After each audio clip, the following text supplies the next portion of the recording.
أعوذ بالله من الشيطان الرجيم. بسم الله الرحمن الرحيم. لقد أرسلنا رسلنا بالبينات وأنزلنا معهم الكتاب والميزان ليقوم الناس بالقسط. صدق الله العظيم.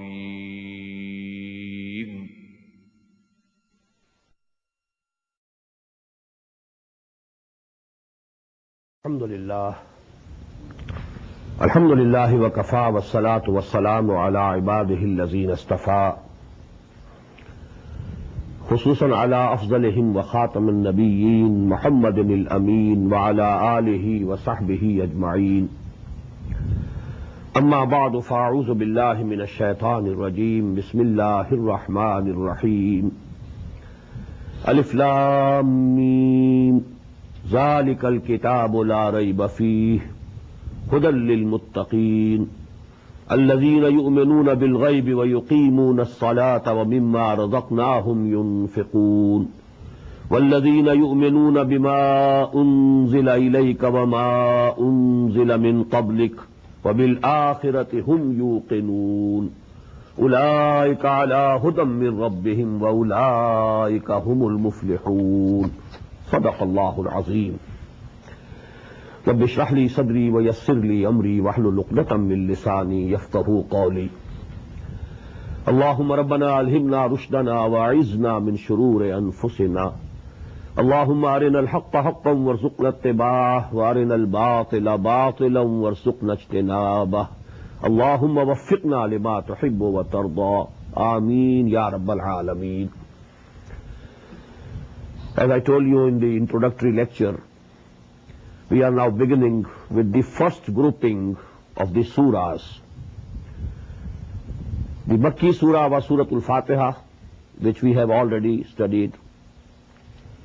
Now the Madani part of this first group consists of 4 surahs and consisting of 2 pairs of 2 surahs each.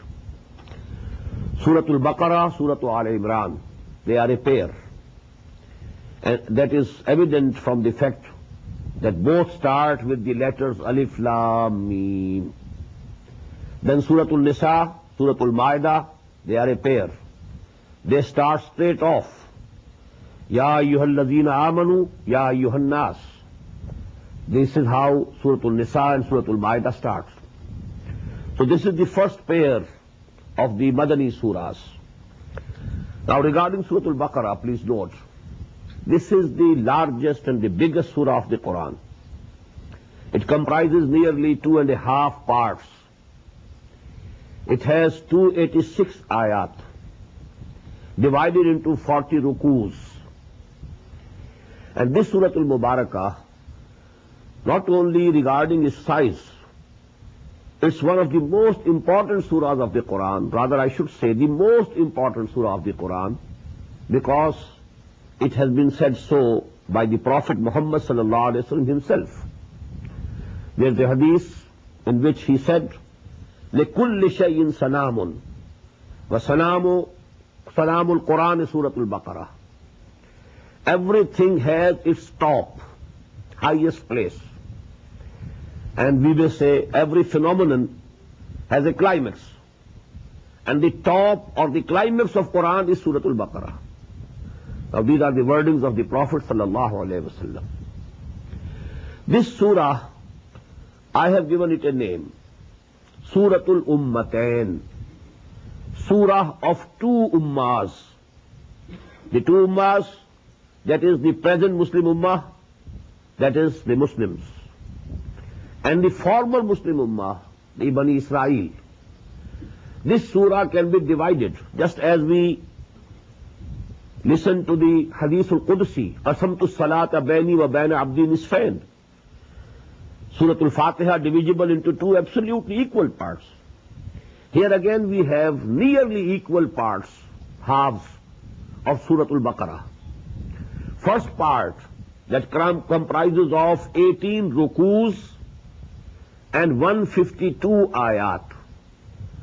Here, the address is basically to the former Muslim Ummah, that is Bani Israel. Out of the 18 rukus, more than 10, they are in direct address, Ya Bani Israel, askuru ni'mati allati anamtu alaykum, wa'afu bi'ahdi yufi bi'ahdikum, wa iyaya farhabun. This is the beginning of the 5th section, 5th ruku of this surah.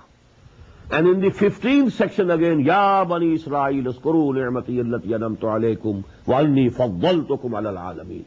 It's a continuous address to the former Muslim Ummah. In the first 4 rukus, there are some preliminary discussions, and as we shall see inshallah very soon, actually they are a summary of the whole of the Makki Quran. Because 2/3 of the Quran had been revealed already when Surah Al-Baqarah was being revealed. It is Madani Surah. And this is the first Madani Surah.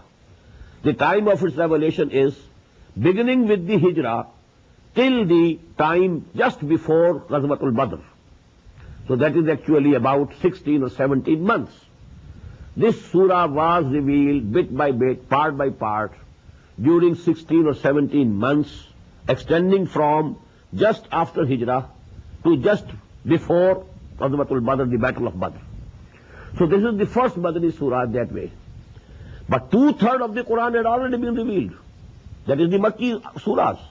So actually, because Allah subhanahu wa ta'ala has placed this surah in the very beginning of the Quran, a gist and a summary of the teachings of the Makki Quran is given in 4 rukus in the very beginning of this surah.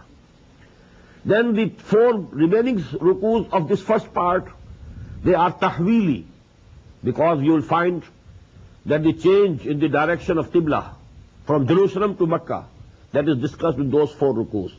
And that was actually a symbol that the position that was held by the former Muslim Ummah, Bani Israel, for 2,000 years.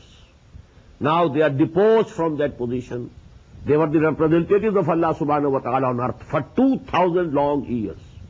Now they are deposed, and the new Muslim Ummah, based on the prophethood of and messengerhood of Muhammad sallallahu alayhi wa sallam, now this has taken the place, this new Ummah. It is being installed in place of the former Muslim Ummah. That is why the direction of the Qibla, that is changed from Jerusalem to Mecca. Then the second part, second half of this surah, it comprises of 22 rukus, but the number of ayat is 134. In the first part, 18 rukus, but ayat 152. In the second half, although the rukus number is greater, 22, but the number of the ayat 134. So actually they go to balance each other, and that is how I'm saying that they nearly balanced half and half, this division is nearly balanced.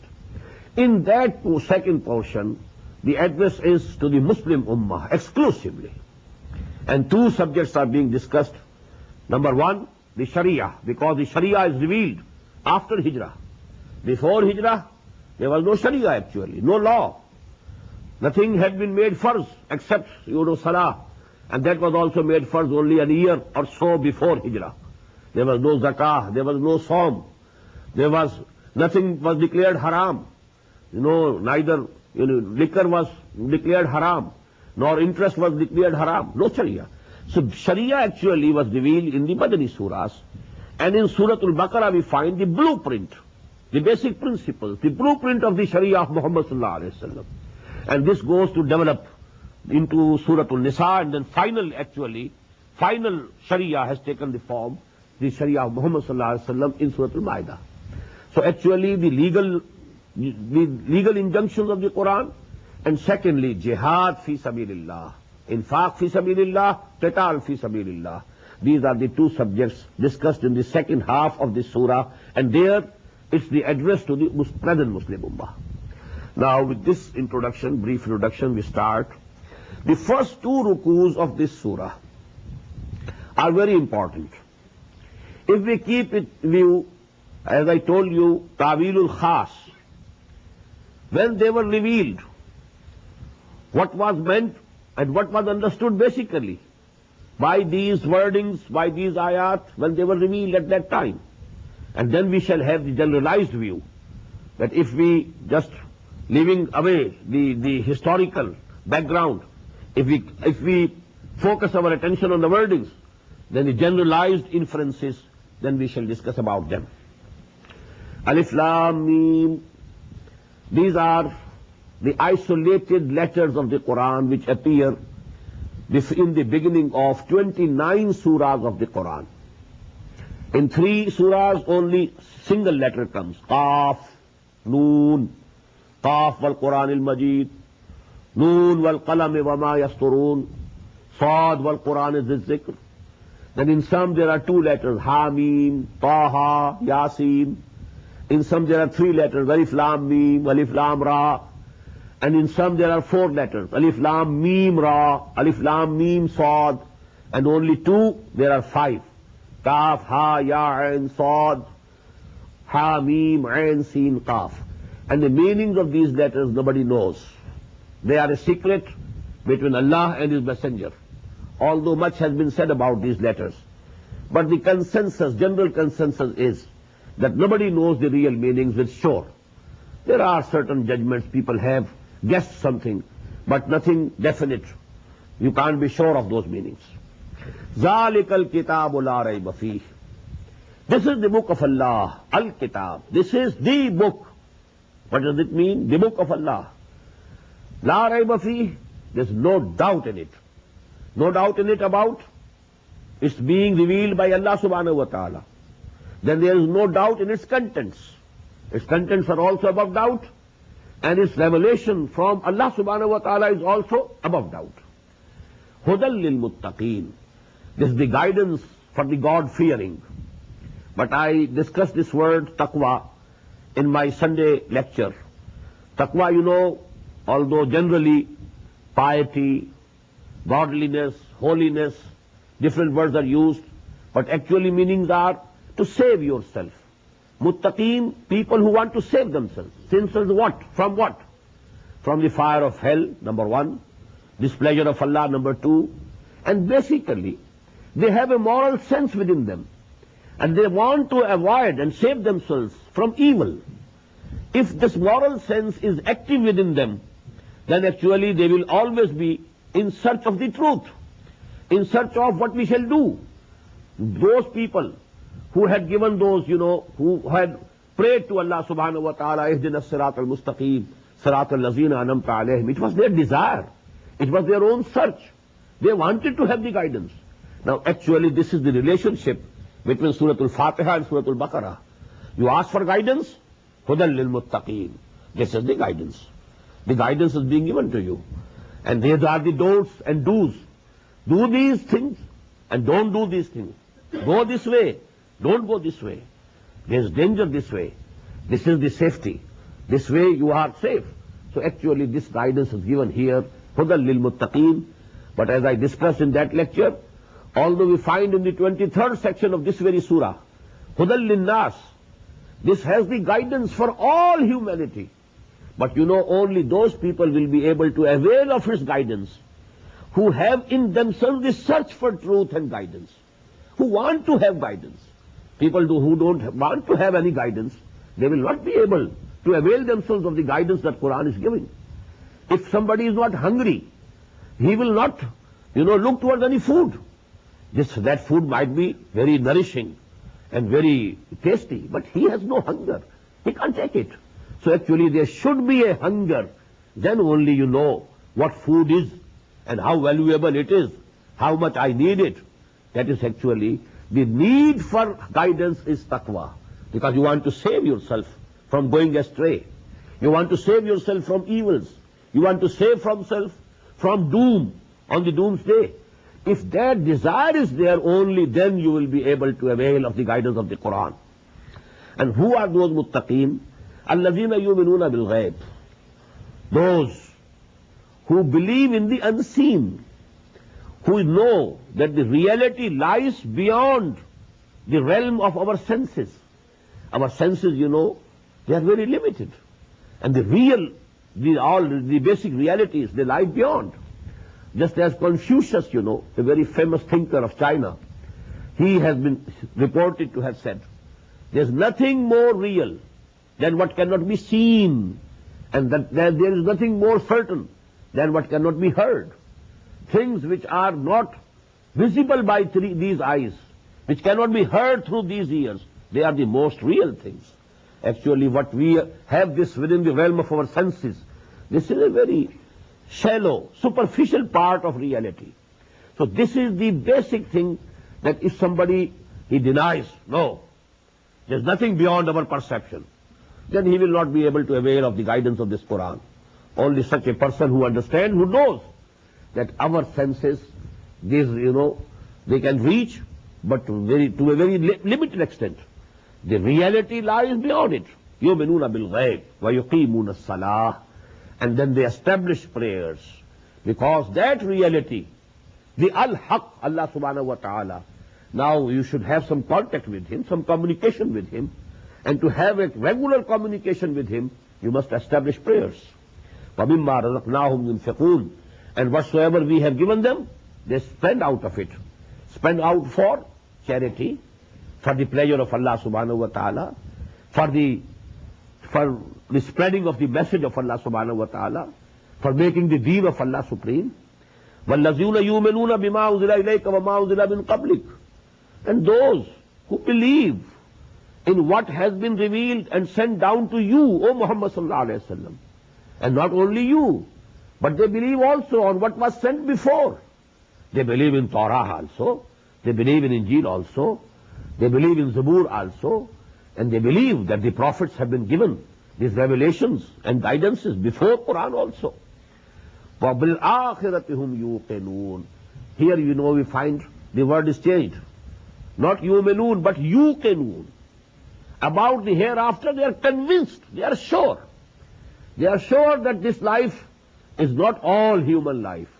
The real human life is in the hereafter. Death is not the end of our existence. It's just the gate towards the eternity. Because after death, there is going to be resurrection. And after that resurrection, وَإِنَّهَا لَجَنَّةٌ أَبَدًا أَوْ لَنَارٌ أَبَدًا. It's eternity, eternal existence. So actually death is the gate to eternity. Actually they are convinced, they have the yaqeen. وَبِالْآخِرَةِ هُمْ يُوقِنُونَ أُولَٰئِكَ عَلَىٰ هُدًى مِّن رَبِّهِمْ. This Allah is very important here. These are the people who are on the guidance from their Lord. They are already on the guidance. And they will be increased in their guidance. But they are already in the guidance. وَأُولَٰئِكَ هُمُ الْمُفْلِحُونَ. And they are the people who will be successful, who will reach their final goal. That is falah. Now please note here, what these ayat denote is that because Quran was being revealed for last 12 years before the revelation of these ayat, there were people who had taken the guidance of Quran. They were transformed, their characters, their seerah. They have been, and they were practically present. These ayat are practically pointing towards those people. They are the people. There is Abu Bakr. Look to him. He is the fruit of this Quran. Every tree is known by the fruit it bears. The guidance of this Quran has produced a jama'ah, a group, a community of people like Abu Bakr, Umar, Osman, Talha, Zubair. Go and see. They are the people who have benefited themselves with the guidance from the guidance of this Quran. And the Quran, has produced a certain community who have these characters. الَّذِينَ يُؤْمِنُونَ بِالْغَيْبِ وَيُقِيمُونَ الصَّلَاةَ وَمِمَّا رَزَقْنَاهُمْ يُنْفِقُونَ وَالَّذِينَ يُؤْمِنُونَ بِمَا أُنزِلَ إِلَيْكَ وَمَا أُنزِلَ مِنْ قَبْلِكَ وَبِالْآخِرَةِ هُمْ يُوقِنُونَ أُولَٰئِكَ عَلَىٰ هُدًى مِّن رَبِّهِمْ وَأُولَٰئِكَ هُمُ الْمُفْلِحُونَ. So this is actually the ta'wilul khas. When these ayat were revealed, as if these ayat were pointing towards the people whom Muhammad sallallahu alayhi wa sallam had prepared by the hard work of 12 years, their training, their tazkiyah, their tarbiyah, and through the teaching of this Quran. يُعَلِّمُهُمُ الْكِتَابَ وَالْحِكْمَةِ. The teaching of this Quran and hikmah has produced a people, a community. And these are these people whose qualities and attributes are given here. But if you infer generally, what will be the inference? If anybody wants actually to avail of the guidance of the Quran, he must take to this path first. He must produce in himself the qualities that are being given here, as if they are the precondition to avail the guidance of the Quran. If you want to tread on the path that Quran wants you to tread, these are the fundamental conditions, rather we should say preconditions, that you have to fulfill in order to avail yourself fully with the guidance of the Quran. Now the second group. 3 types of people are discussed in these 2 rukus. Second, إِنَّ الَّذِينَ كَفَرُوا سَوَاءٌ عَلَيْهِمْ أَنذَرْتَهُمْ أَمْ لَمْ تُنذِرْهُمْ لَا يُؤْمِنُونَ ختم الله على قلوبهم وعلى سمعهم وعلى أبصارهم غشاوة ولهم عذاب عظيم.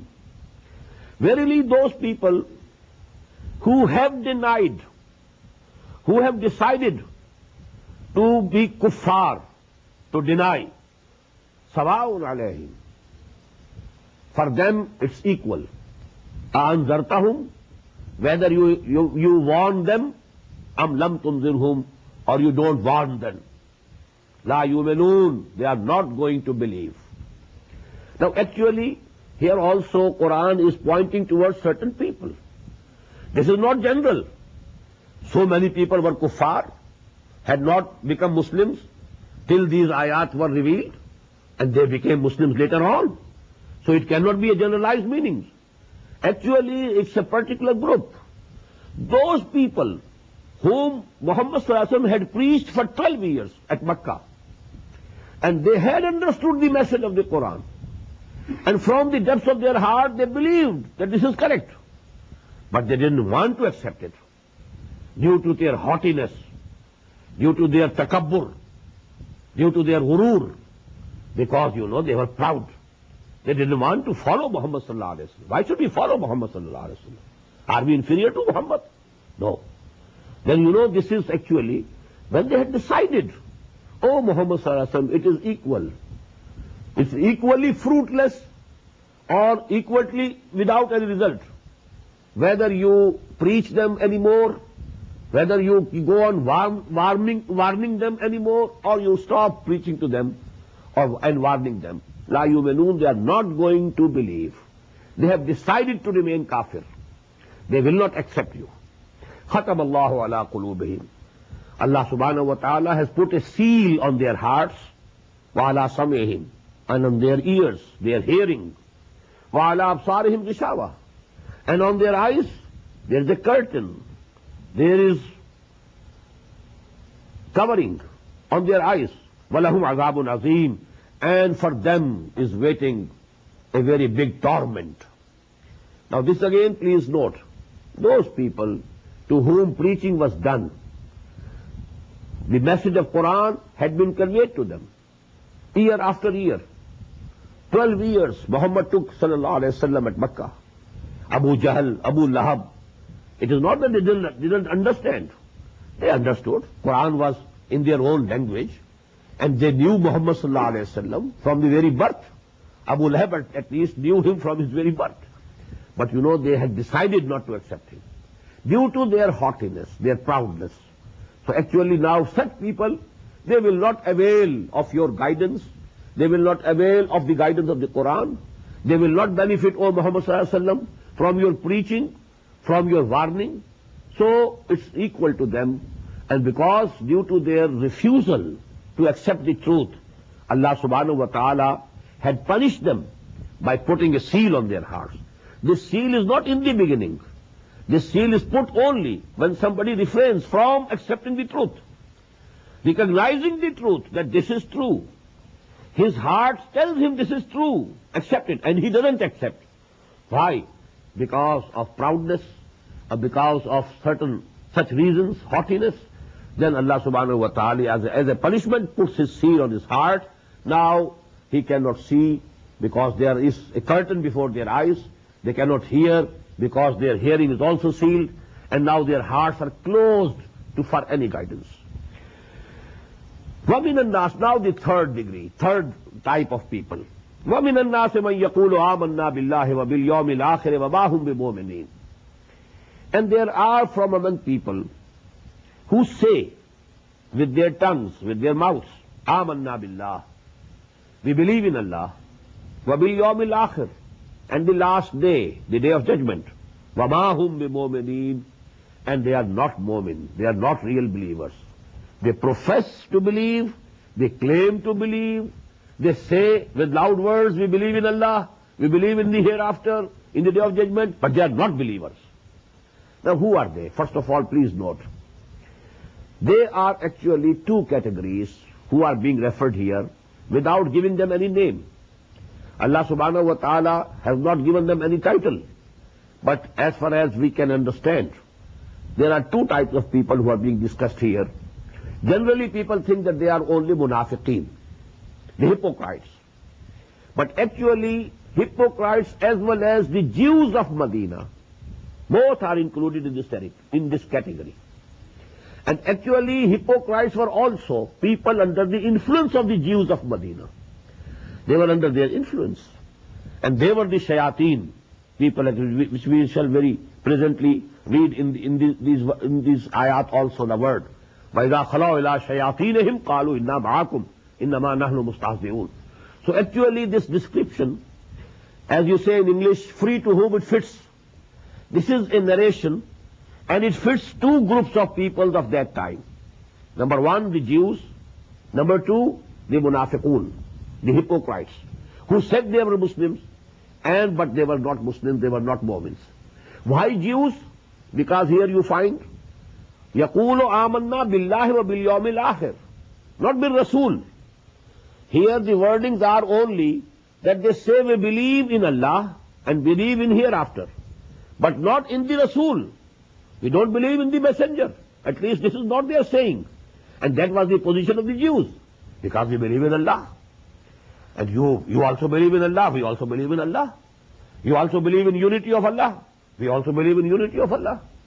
You also believe in the resurrection, we also believe in resurrection. You also believe in the hereafter, in the heaven and hell, we also believe in the hereafter, and the hell and the heaven. So we are also Mu'mins. You must accept us as believers. That was their claim, and it's very noteworthy that out of the three basic imaniyat, three basic themes of iman, only two have been mentioned. وَمِنَ النَّاسِ مَنْ يَقُولُ آمَنَّا بِاللَّهِ وَبِالْيَوْمِ الْآخِرِ وَمَا هُمْ بِمُؤْمِنِينَ. They are not Mu'mins.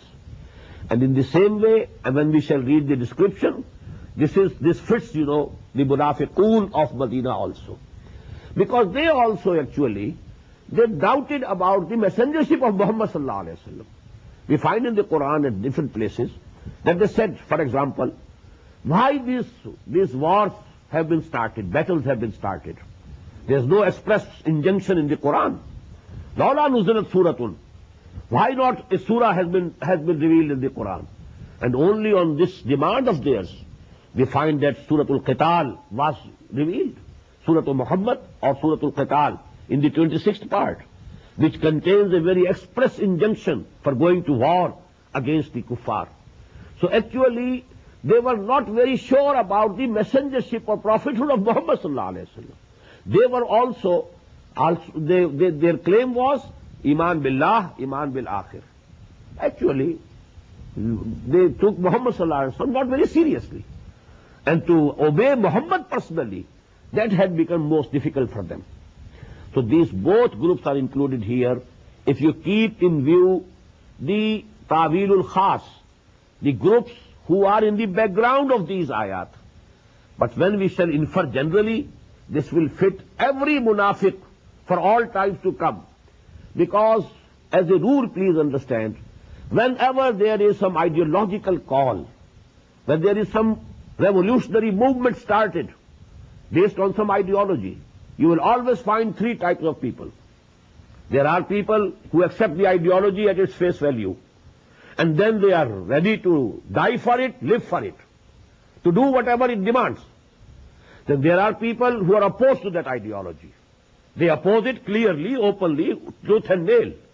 And then there is the third group always, who want to support the ideology, but keep safe themselves. They want to play safe. They don't want to sacrifice their belongings or their lives. They want to be safe. and to keep their money with them. And everything you say, they don't want to take risks. And they want to do something good. But it should happen itself.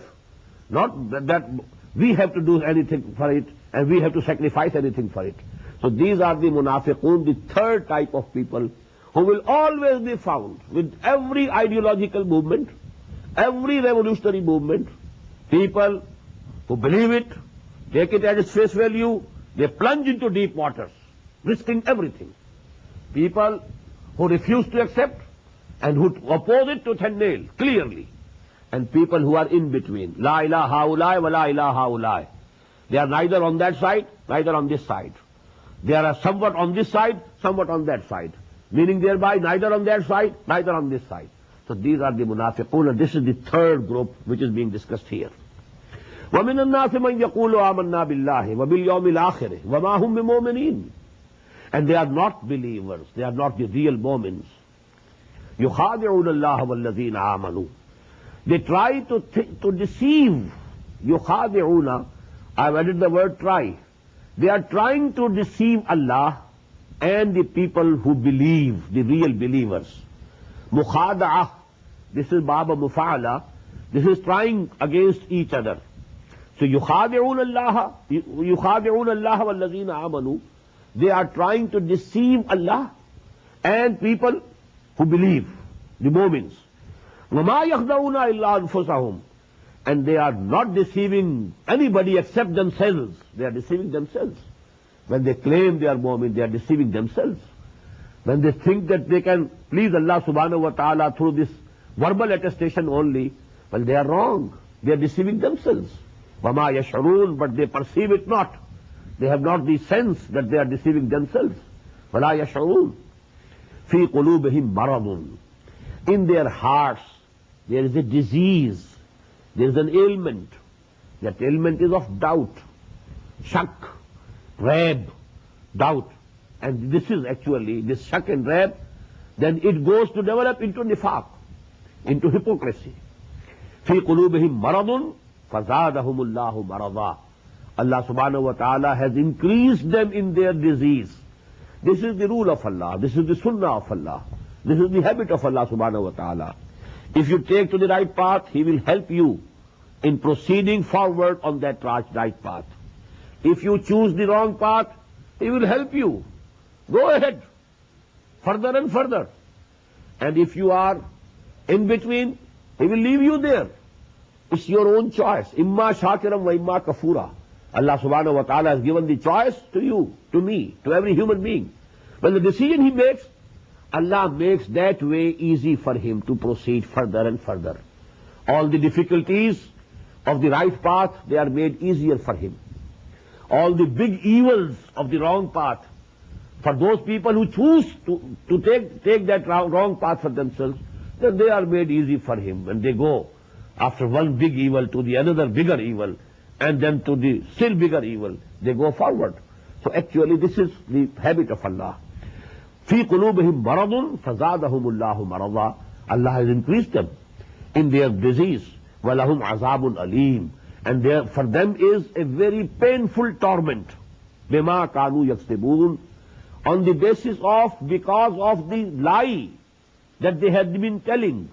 Because they were saying we are Mu'min, they were not Mu'mins. This was the lie that they were saying, they were telling. وَإِذَا قِيلَ لَهُمْ لَا تُفْسِدُوا فِي الْأَرْضِ. Now it's very important.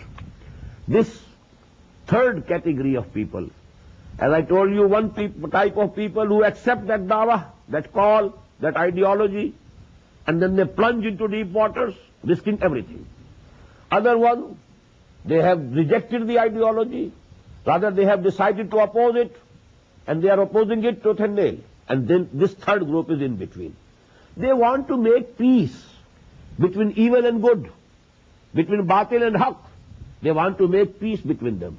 Because if there is a clash between the batil and the haqq, between the truth and the falsehood, if there is a clash, there is going to be bloodshed, there is going to be loss of life, loss of property, loss of conveniences, everything. So actually they want peace, not for the sake of the truth, but for themselves, to save themselves. That is why they wanted to say that why are we going to war? It's no use going to war against kuffar. Why not go on preaching and preaching and teaching and teaching? Well, we can preach Islam. We can teach Islam to the people. Why Muhammad sallallahu alaihi wasallam has taken this way? He started sending small groups of armies, small groups, obstructing the way of the caravans of the Quraysh. What for? Why? This will lead to bloodshed. This will lead to war, to battles. We shouldn't do it. We should make peace. Now this character, you must read between the lines.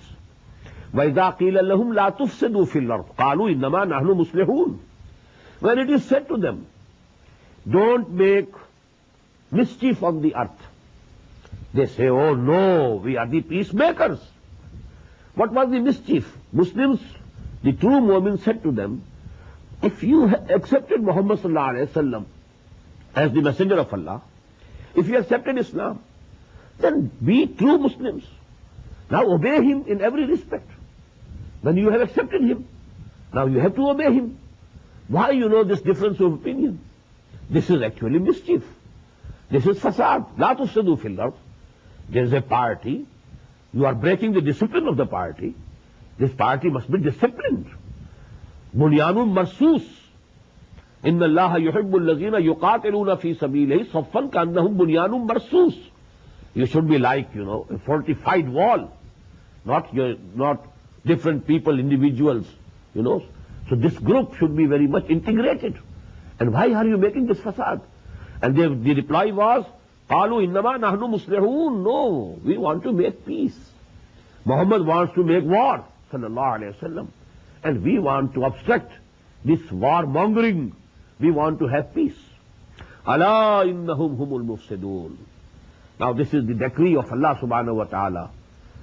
Listen, they are the mischief mongers. وَلَكِنْ لَا يَشْعُرُونَ. But they don't have the perception, they perceive not. But they are the mischief mongers. Why? Because actually, whenever on this earth there is some system which is not the system of Deen of Allah, this is fasad. Although there might be all amn, all peace, apparent peace, but actually when this is not the law of Allah which is governing this place, it is in rebellion against Allah subhanahu wa ta'ala. This is fasad. ظهر الفساد في البر والبحر بما كسبت أيدي الناس. This is fasad. This is rebellion against the rightful ruler. The rightful owner of this universe is Allah subhanahu wa ta'ala. He is the only rightful ruler. And if anybody else, any other law is ruling, it is rebellion. So this rebellion has to be set under. It has to be controlled. It has to be dealt with. And for dealing with this rebellion, putting it down, you need a party, strong party, powerful party, disciplined party. Now if you are making injuries to the discipline of that party, you are weakening that party, you are abetting this system actually, this fasad. So Quran says, Allah innahum humul mufsidun. By breaking the discipline of the Muslim party, of Hizbullah, of the party of Allah and Muhammad sallallahu alaihi wasallam, they are the mischief mongers. They are abetting and supporting this fasad on earth. Allah innahum humul mufsidun walakin la yash'urun.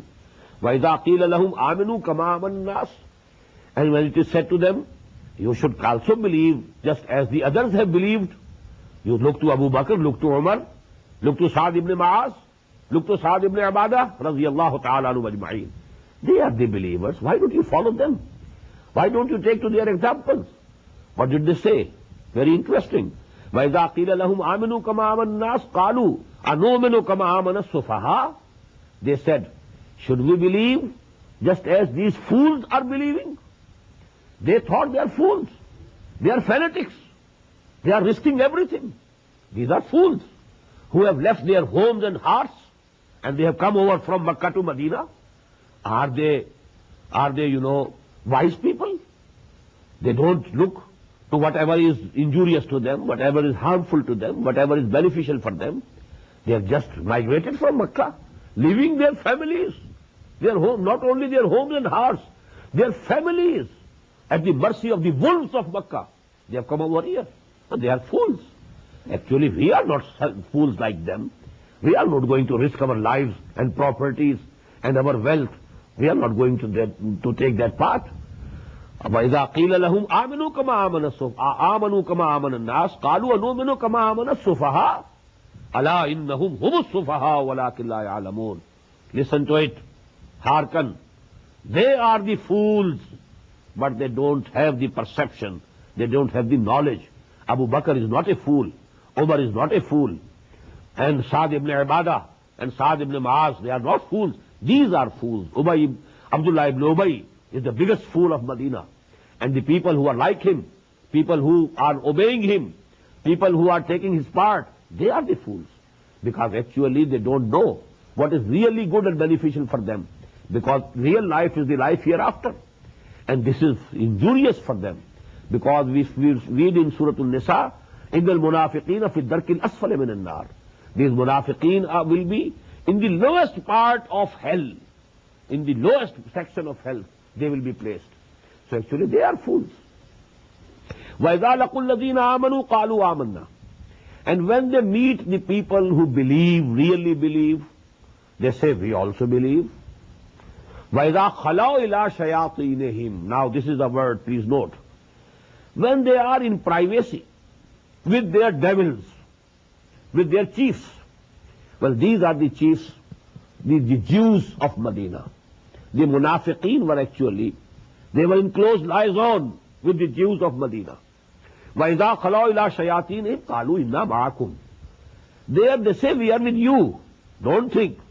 Although we have openly declared ourselves to be Muslims, to be with the Muslims, to be with Muhammad sallallahu alaihi wasallam, but this is also, we are making mockery of them. We are with you really. We have not left your side. We are with you. وَإِذَا لَقُوا الَّذِينَ آمَنُوا قَالُوا آمَنَّا وَإِذَا خَلَوْا إِلَىٰ شَيَاطِينِهِمْ قَالُوا إِنَّا مَعَكُمْ إِنَّمَا نَحْنُ مُسْتَهْزِئُونَ. We are only mocking. We are these fools, you know, these moments, they are fools. And we are making a laughing stock for them. Allahu yastahzi'u bihim. Now this is the decree of Allah subhanahu wa ta'ala. Allah mocks at them. وَيَمُدُّهُمْ فِي طُغْيَانِهِمْ. Again the same divine habit or divine rule or the sunnah of Allah subhanahu wa ta'ala. Whichever path you take, Allah makes it easy for you. وَيَمُدُّهُمْ فِي طُغْيَانِهِمْ يَعْمَهُونَ. Allah subhanahu wa ta'ala gives them increase in their wrongdoings, permits them going more and more in the direction of that evil and wrong path that they have taken and decided and chosen for themselves.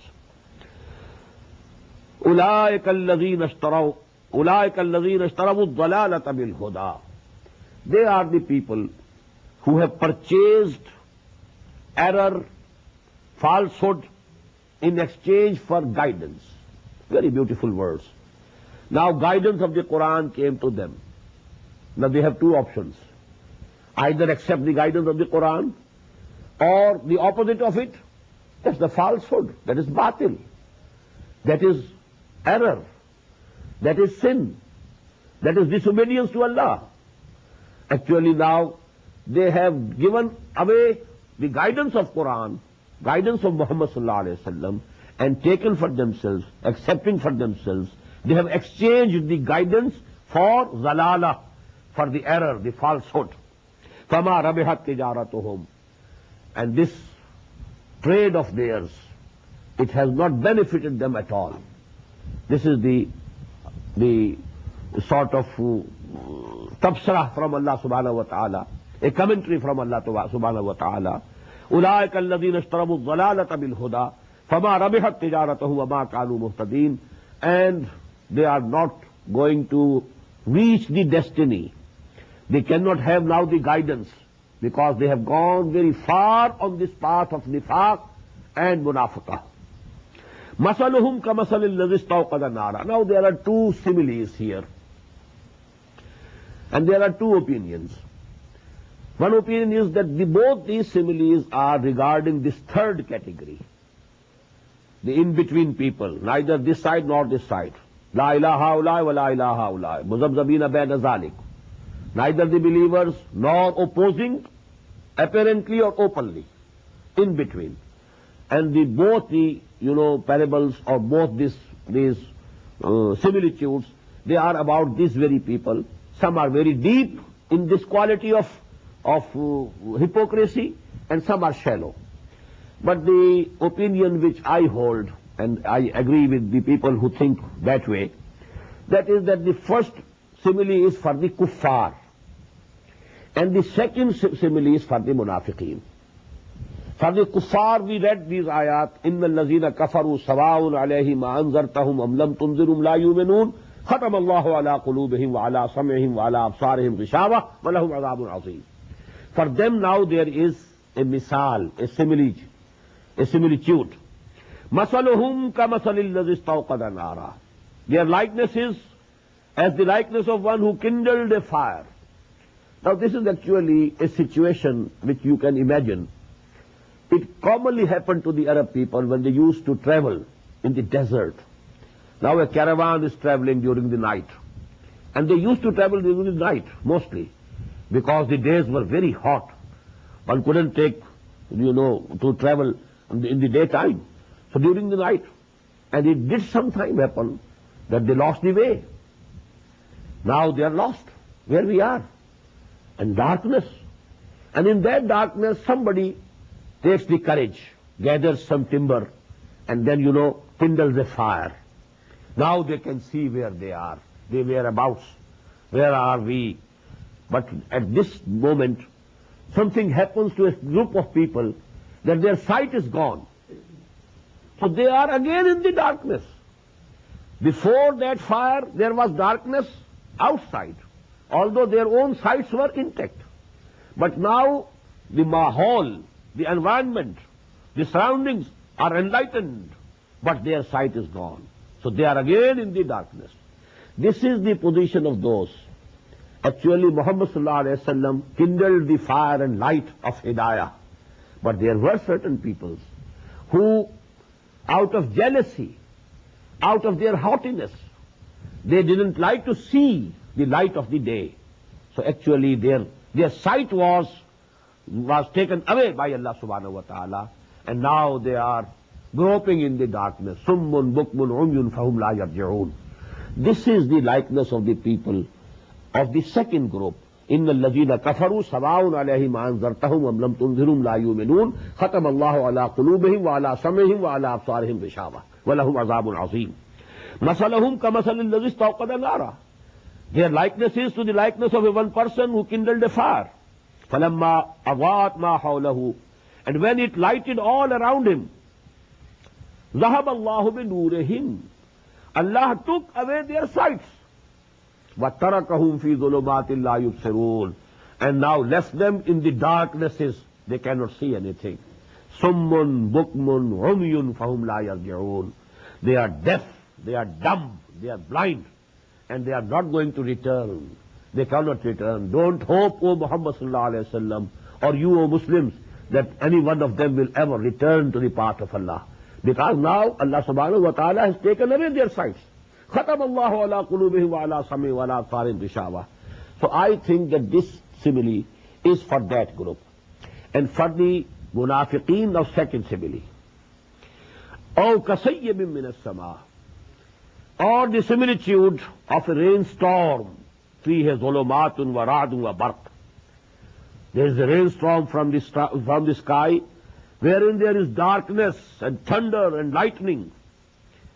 يَجْعَلُونَ أَصَابِعَهُمْ فِي آذَانِهِمْ مِنَ الصَّوَاعِقِ حَذَرَ الْمَوْتِ. They are putting their fingers in their ears, saving themselves from death due to the stunning thunderclap. They think that this sound will take their hearing away, and then maybe they die out of it. كَصَيِّبٍ مِّنَ السَّمَاءِ فِيهِ ظُلُمَاتٌ وَرَعْدٌ وَبَرْقٌ يَجْعَلُونَ أَصَابِعَهُمْ فِي آذَانِهِمْ مِنَ الصَّوَاعِقِ حَذَرَ الْمَوْتِ وَاللَّهُ مُحِيطٌ بِالْكَافِرِينَ. And Allah subhanahu wa ta'ala has already encompassed and encircled these kuffar. Where can they go? They are within the grip of Allah subhanahu wa ta'ala. They cannot go anywhere. They cannot run away from Allah subhanahu wa ta'ala. يَكَادُ الْبَرْقُ يَخْطَفُ أَبْصَارَهُم. The lightning almost is near to snatch their sights. كُلَّمَا أَضَاءَ لَهُمْ مَشَوْا فِيهِ. Whenever there is some light, they can see something. The lightning for a time, for a moment, they have seen the environment, they start going in the direction. مَشَوْا فِيهِ. They walk a few steps. وَإِذَا أَظْلَمَ عَلَيْهِمْ قَامُوا. And when there is darkness upon them, they stand. وَلَوْ شَاءَ اللَّهُ لَذَهَبَ بِسَمْعِهِمْ وَأَبْصَارِهِمْ. And had Allah decided or decreed, He would have taken away from them their sight and hearing both. إِنَّ اللَّهَ عَلَى كُلِّ شَيْءٍ قَدِيرٌ. Verily Allah subhanahu wa ta'ala is all powerful. He has all authority. He can do anything He likes. Now just have some thought about this simile. You know, whenever there is some revolutionary dawah, revolutionary movement, there are difficulties. You are called to do your duties in face of difficulties and risks. There are risks of life, risks of wealth. Now you may have to suffer, and you may have to give up your careers. You may have to give up and wind up your businesses, because that has been the requirement of every revolutionary struggle. Now these people who are in between, they are belonging to the category who want to do something but without any harm to themselves. They don't want to take any risk to their life, their wealth, their property, and so on. So what happens? Whenever during the movement there comes a time when there is no immediate risk. There is no call to go to war, for example, during the Madani period. Whenever there was a call to go to war for any battle, then they were, in a very big trouble. How to save themselves, how to apologize, how to get leave from that. But whenever there is all the conditions are normal, nothing very risky affair, then they can, walk with the Muslims. We are also Muslims. And they join the Muslims in congregations. They talk loudly about their Islam and Iman. They make tall claims about their sincerity. But when there is a difficult time of trial and tribulation, then they go down and their courage is gone. So that is the condition portrayed in this similitude. That whenever there is some light, they see something, they can go, they take a few steps, they go ahead. But then again, when there is darkness, there is again difficulty, there is again risk for life or property or wealth, they again stand and they don't move. So this is the condition of those people about whom the description we have already seen. وَمِنَ النَّاسِ مَنْ يَقُولُ آمَنَّا بِاللَّهِ وَبِالْيَوْمِ الْآخِرِ وَمَا هُمْ بِمُؤْمِنِينَ يُخَادِعُونَ اللَّهَ وَالَّذِينَ آمَنُوا وَمَا يَخْدَعُونَ إِلَّا أَنفُسَهُمْ وَمَا يَشْعُرُونَ. There are from among peoples who claim that they are Mu'mins, they believe in Allah subhanahu wa ta'ala, and they believe in the life hereafter, in the day of judgment, but actually they don't believe. It's a superficial claim that they are making. It's only a verbal attestation that they are doing, or they are making a total false claim. They are like the Jews. So this description fits both of them. And they were in close association with each other. Actually, this munafiqat and, munafiqeen, they were like an undergrowth. There are big trees, tall trees. Under those big trees, there is the undergrowth which we call bushes. So these munafiqeen were like the undergrowth of the Jews. They were the established people, 3 established tribes. They were very influential. They were very wealthy. They were, educated people. They had the book, they had the law, they had Torah, they had people, learned people within them. So actually this munafiqeen, this third category was an undergrowth under that Jews, and this is the description of this character. And when we generalize it, always with every revolutionary call and movement, you will find 3 types of people. People who accept the call at its face value, and then they die for it, they live for it. They take every risk for it. They are ready to sacrifice their all belongings, even their lives. People who are opposed to it, tooth and nail, openly, because they are the people whose vested interests are threatened by the revolutionary party or the revolutionary dawah. They oppose it tooth and nail. And there is always a third group which likes that something good should happen, but they are not ready to sacrifice anything for that. They want to play safe, to keep safe. There is a very important and very beautiful similitude in Surah Al-Hajj also. I told you Surah Al-Hajj, you know, that is in between Makki and Madani surahs. In Surah Al-Hajj there is an ayah, وَمِنَ النَّاسِ مَنْ يَعْبُدُ اللَّهَ عَلَى حَرْفٍ. There are from among people who want to worship Allah, but keeping themselves on the sides. They don't want to plunge the main current. وَمِنَ النَّاسِ مَنْ يَعْبُدُ اللَّهَ عَلَى حَرْفٍ فَإِنْ أَصَابَهُ خَيْرٌ اطْمَأَنَّ بِهِ.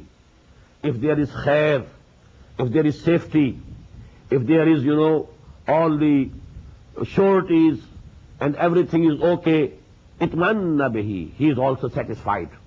He is also going along with the mu'mineen. وَإِنْ أَصَابَتْهُ فِتْنَةٌ انْقَلَبَ عَلَى وَجْهِهِ. And whenever there is some trial, tribulation, when there is a period of testing, when there is a call for sacrifice, for spending for the cause of Allah, a call for going to the battlefield for the cause of Allah, انقلب على وجهه, they fall down on their faces, fall down on the ground on their faces. خسر الدنيا والآخرة. This is actually the real loss of this world also, and real loss of the akhirah. ذلك هو الخسران المبين. And this is the real loss, this is the real danger to which a man is putting himself. So that is actually the description of this. And I think the time is also over. No? 2 minutes. Let us proceed to the first ayah of the third section.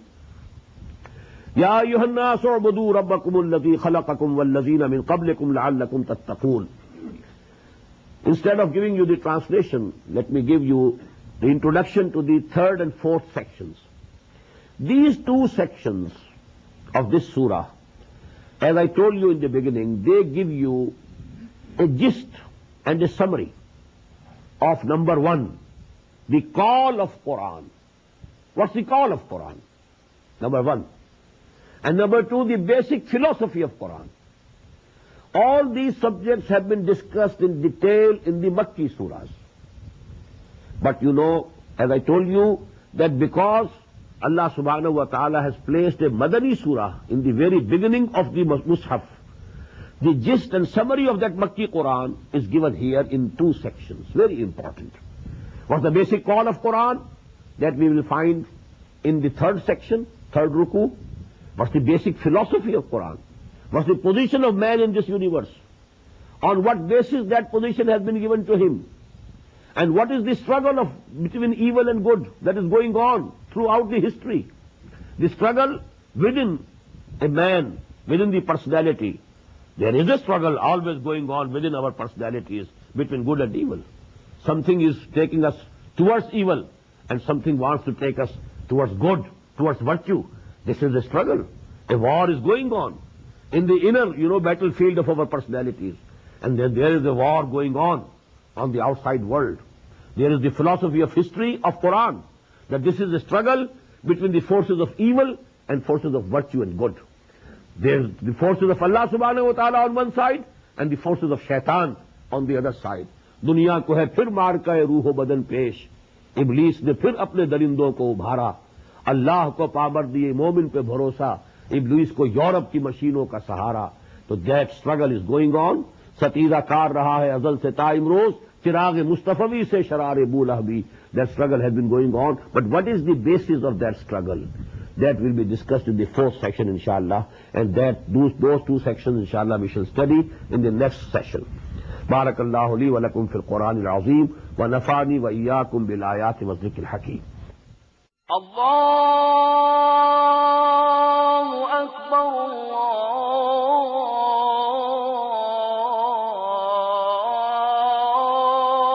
Allahu Akbar.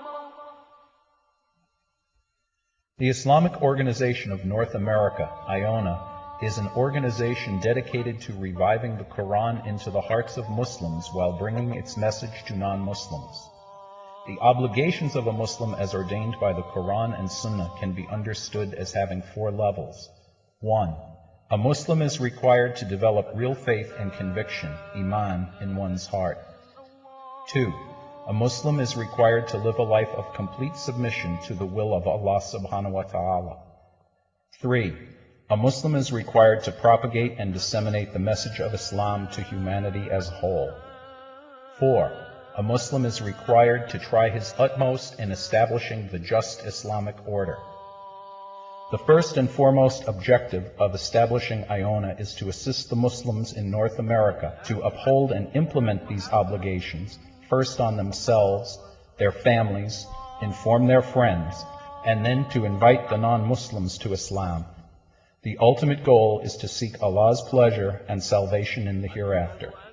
For more information about Iona, please visit us at www.tanzim.us. You may also email us at info@tanzeem.us or call our toll-free number 866-779-IONA. Join us. Together we can make a difference.